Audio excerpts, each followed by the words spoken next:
하나님 말씀 보겠습니다. 하나님 말씀은 호세아 3장 1절로 5절까지의 말씀입니다. 우리 다 같이 읽도록 하겠습니다. 여호와께서 내게 이르시되 이스라엘 자손이 다른 신을 섬기고 건포도 과자를 즐길지라도 여호와가 그들을 사랑하나니 너는 또 가서 타인의 사랑을 받아 음녀가 된 그 여자를 사랑하라 하시기로 내가 은 15개와 보리 한 호멜 반으로 나를 위하여 그를 사고 그에게 이르기를 너는 많은 날 동안 나와 함께 지내고 음행하지 말며 다른 남자를 따르지 말라. 나도 내게 그리하리라 하였노라. 이스라엘 자손들이 많은 날 동안 왕도 없고 지도자도 없고 제사도 없고 주상도 없고 에봇도 없고 드라빔도 없이 지내다가 그 후에 이스라엘 자손이 들어와서 그들의 하나님 여호와와 그들의 왕 다윗을 찾고 마지막 날에는 여호와를 경외함으로 여호와 그의 은총으로 나아가리라. 아멘. 할렐루야. 저는 오늘 호세아 3장 1절로 5절까지 말씀을 중심으로 사랑이 필요합니다라는 제목의 말씀을 가지고 말씀을 전하도록 하겠습니다.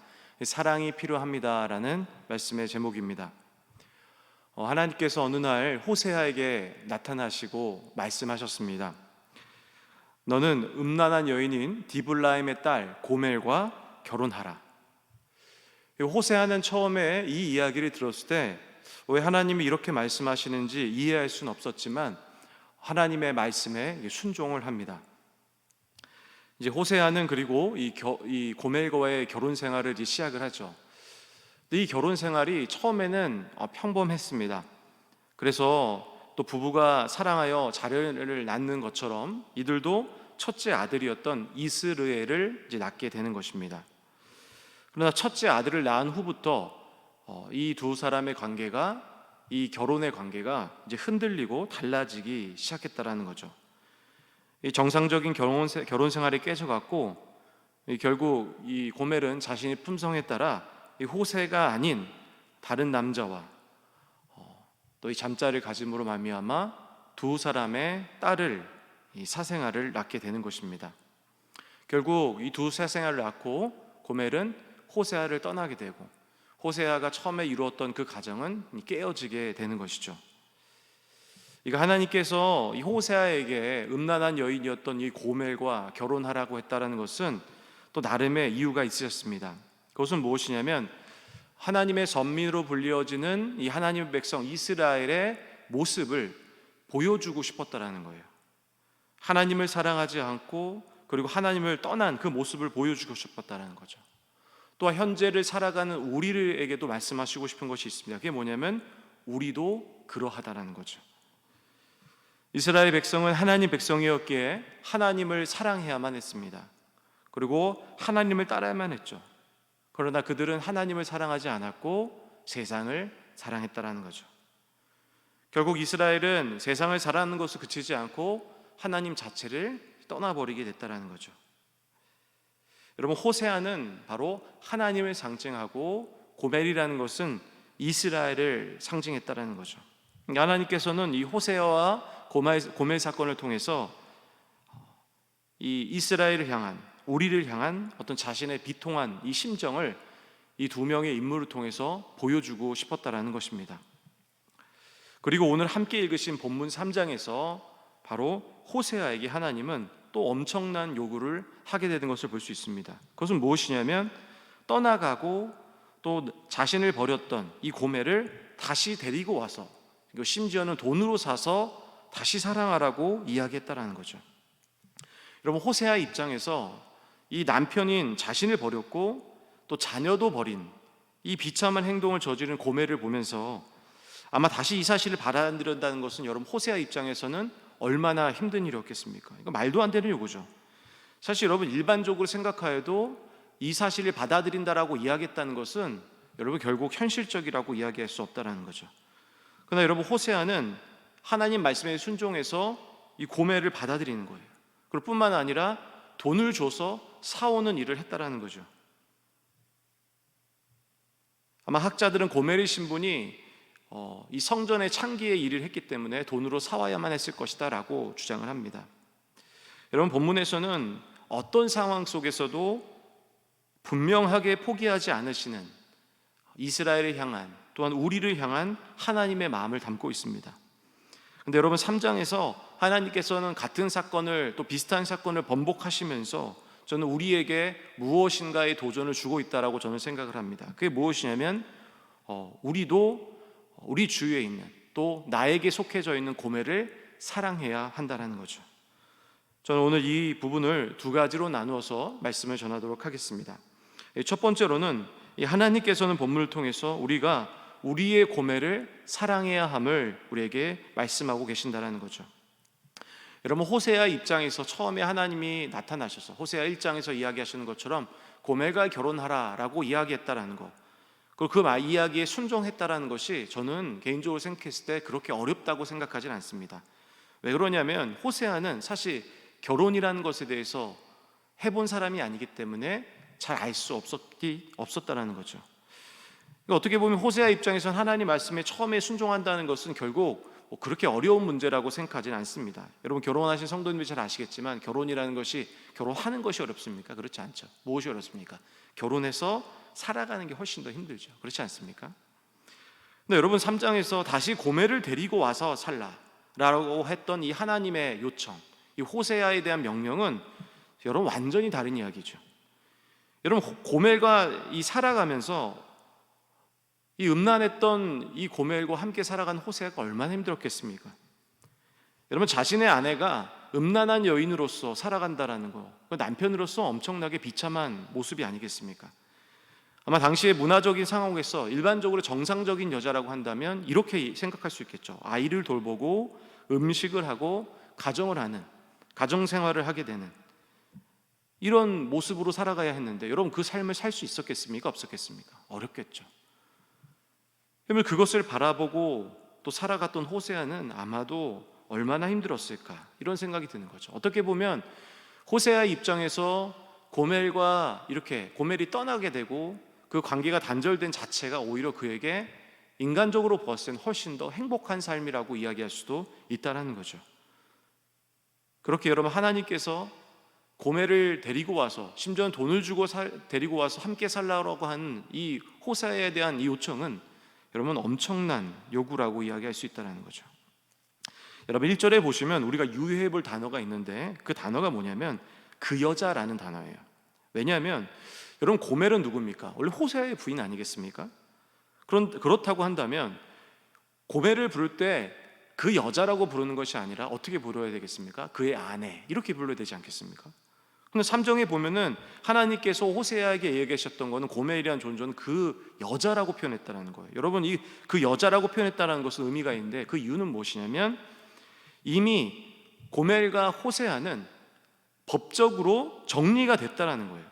이 고멜은 더 이상 호세아가 그를 배려하거나 그를 책임져야 할, 부양해야 할 전혀 책임이 없는 사이, 이런 것을 의미한다는 거죠. 여러분, 하나님께서 오늘 호세아에게 사랑하지 않아도 되는, 그럴 필요가 없는 고멜을 다시 사서 사랑하라고 하신 이유는 무엇이겠습니까? 이런 거죠. 현재를 살아가는 우리에게 우리의 고멜을 사랑해야만 한다는 거예요. 그런 도전을 주시는 거죠. 여러분, 고멜은 어떤 사람이었습니까? 사랑할 수 없는 사람이죠. 또 어떤 사람입니까? 사랑할 필요가 없는 사람이에요. 여러분, 우리에게 이 고멜이라는 존재는 살아오면서 우리를 힘들게 하고 상처를 준 사람일 수도 있죠. 그래서 우리가 사랑하기에는 너무나도 힘든 사람이에요. 여러분, 성도님들, 그런 사람 있지 않습니까? 그런데 하나님 우리에게 그걸 요구하시는 거예요. 너에게 속해 있는 고멜을 사랑하라. 그리고 또한 고멜이란 존재는 사랑이 어려운 사람이기도 하지만 이런 사람이기도 해요. 우리가 사랑할 필요 없는 사람. 그 여자라는 표현을 보면서 알 수 있는 것이죠. 내가 사랑하지 않아도 되는 사람을 이 표현을 통해서 하나님은 우리가 사랑하지 않아도 되는 사람을 사랑해야만 한다라는 것을 우리에게 이야기하고 싶다라는 거예요. 여러분, 얼마 전에 제가 친구 사역자를 만나게 됐는데 제가 이 친구 사역자 대화 중에서 참 가슴 아픈 이야기를 듣게 되었습니다. 그 친구가 이제 노숙자 사역을 했는데 현재 이 코로나 시대 때 노숙자들이 얼마나 힘들게 사는지에 대해서 제가 이제 이야기를 듣게 된 거예요. 그러니까 코로나 이전에는 이 노숙자분들이 예를 들어서 심각하게 아프거나 질병이 걸리게 되면은 119에 전화를 하면은 이 인류가 실제로 와서 그 사람들 데리고 갔다는 거예요. 그런데 여러분, 지금은 그럴 수가 없다는 겁니다. 왜 그러냐면 코로나 이전에는 예산이 충분해서 그들도 치료할 수 있고 병원에서 치료받을 수 있는 예산이 있었는데, 지금은 그 예산이 없기 때문에 연락을 해도 그들을 치료할 수 있는 방법이 없다라는 거예요. 그러니까 누군가의 손길이 없다면 그들이 치료하고 회복할 수 있는 방법이 없다라는 거죠. 여러분 아시다시피 요즘 코로나 관계로 인해서 뭐도 없습니까? 여러분 무료 급식소도 없어요. 그러다 보니까 이분들이 식사도 제대로 할 수 없다라는 거예요. 그나마 몇 분들이 나름의 방법을 가지고 그들을 먹이고 하는 일을 지금 하고 있는데, 결코 쉽거나 또 굉장히 어려운 상황 속에 있다라고 이야기를 들었다라는 거죠.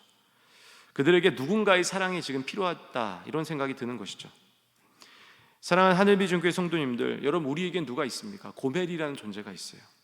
어떤 사람입니까? 정말로 사랑하기 어려운 사람, 또한 내가 사랑할 필요 없는 사람이라는 거죠.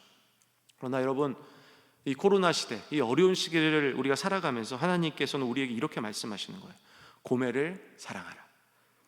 여러분 어렵지만 사랑할 수 있는 여러분이 되시기를 주님의 이름으로 축원합니다. 여러분 두 번째로는 이 고멜을 통해서 우리에게 주시는 말씀은 무엇이냐면, 변함없는 사랑은 사람을 변화시킬 수 있다라고 이야기하는 것입니다. 여러분 오늘 본문 3장 5절을 보시면 이렇게 이야기하죠. 그 후에 이스라엘 자손이 돌아와서 그들의 하나님 여호와와 그들의 왕 다윗을 찾고 마지막 날에는 여호와를 경외함으로 여호와와 그의 은총으로 나아가리라. 여러분 3장 5절에서 하는 이야기가 무엇입니까? 결국 이런 것이죠. 저희라고 표현하는 거. 누굽니까? 고멜, 그리고 이스라엘, 그리고 우리가 돌아와서 하나님께로 갈 수 있다라는 거예요. 그리고 하나님의 은총으로 살아갈 수 있다라는 거죠. 여러분 누구 때문에 가능하다고 이야기합니까? 바로 누굽니까? 호세아죠. 호세아의 변함없는 사랑은 바로 고멜을 변화시킬 수 있다. 그러므로 고멜도 그렇고 이스라엘도 그렇고 우리도 그렇고 변함없는 사랑은 우리를 변화시킬 수 있음에 대해서 오늘 본문은 이야기하고 있다는 거죠. 물론 여러분 3절을 보시면 모든 사람이 변화된다고 표현하지 않습니다.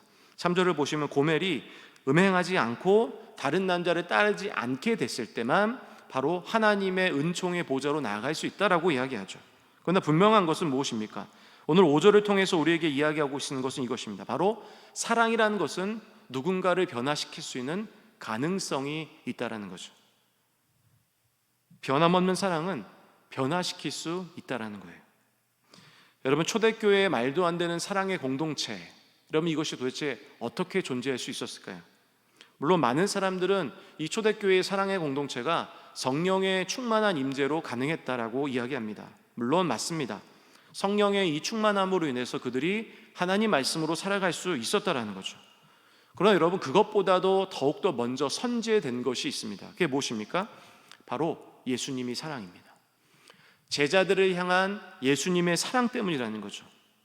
예수님은 3년 동안 이 공생의 기간 동안에 제자들을 변함없이 끝까지 사랑하셨다는 거예요. 여러분 저는 이 부활하시고 나서 제자들을 찾아가셨던 이 예수님의 모습은 아마도 이 제자들에게 엄청난 메시지가 저는 되었을 거라고 생각을 합니다. 여러분 십자가 처형 때 제자들이 예수님 어떻게 했습니까? 떠나갔습니다. 여러분 세상적으로 정확하게 표현하면 무엇을 이야기합니까? 배신한 거죠. 예수님의 그 제자들은 배신했지만 예수님께서 부활하시고 나서 저 같으면 가지 않습니다. 그러나 예수님 어떻게 하십니까? 배신한 그 사실은 전혀 개의치 않으세요. 그냥 가시는 거죠. 예수님은 그런 것을 신경 쓰지 아니하시고 부활 후에 한 명도 빠지지 않고 예수님의 제자들을 찾아가셨다라는 거예요. 성경에서 뭐라고 표현합니까? 이렇게 표현하죠. 그들을 끝까지 사랑했다라고 표현하는 거죠.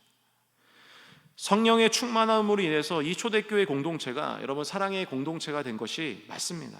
근데 여러분 예수님의 사랑은 무엇이 되었습니까? 그들에게 모델이 된 거예요. 만약에 예수님이 직접 제자들에게 그런 사랑을 보여주시지 않았다면 결코 이 제자들을 중심으로 한 그 예수의 이 이스라엘 이 초대교회 공동체가 발생할 수 없었다는 거예요. 왜 그렇습니까?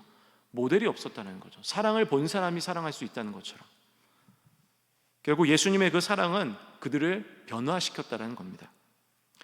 말씀을 정리하겠습니다. 여러분 호세아와 고멜의 이야기를 통해서 우리에게 주시는 하나님 말씀은 무엇입니까? 바로 우리도 우리의 고매를 사랑해야만 한다는 거예요. 우리가 사랑할 수 없는 사람을 사랑하고 내가 사랑할 필요가 없는 사람을 사랑하는 것, 여러분 그것이 오늘 본문이 우리에게 하고 싶은 이야기라는 거죠. 여러분 지금 코로나를 통해서 기독교는 어떤 상황이 있습니까? 커다란 비판 속에 있죠. 여러분 그러나 지금 우리가 할 수 있는 것은 바로 이 호세아의 사랑을 우리가 실천해야 한다고 저는 생각을 합니다. 바로 그것이 지금 우리가 살아간 이 시대에 기독교에 요구되는 아주 필수적인 상황이라고 저는 생각이 드는 거죠. 우리 사랑하는 성도님들, 사랑할 수 없는 사람, 내가 사랑하지 않아도 되는 사람 우리에게 있지 않습니까? 여러분 그들에게 사랑을 주실 수 있는 여러분 되시기를 주님의 이름으로 축원합니다. 기도하겠습니다. 사랑의 하나님 아버지, 고맙고 감사합니다. 우리 사랑하는 성도님들 또 이른 시간에 일어나셔서 또 하나님의 말씀 듣고 또 하나님의 기도의 자리로 나아가려고 하는 우리 성도님들, 특별히 하나님께서 우리 성도님들의 기도에 응답하여 주시고 하나님 우리 성도님들 지켜주시고 보호하여 주시옵소서. 오늘 말씀을 통해서 우리가 고매를 사랑해야 할 것을 하나님 우리에게 말씀하십니다. 우리가 사랑할 수 없는 사람들, 그리고 사랑할 필요 없는 그 고매를 우리가 사랑할 수 있도록 주님 인도하여 주시옵소서. 그들에게 사랑이 필요한 우리는 생각하게 됩니다. 하나님 그들을 우리가 예수님의 사랑, 호세아의 사랑으로 사랑할 수 있도록 주님 인도하여 주시옵소서. 우리 성도님 삶을 지켜주시고 또 보호하여 주시고 또 기도에 응답하며 함께 하시고 성령으로 임재하고 함께 하심을 살아가게 하심을 믿사오며 예수님의 이름으로 기도했습니다. 아멘.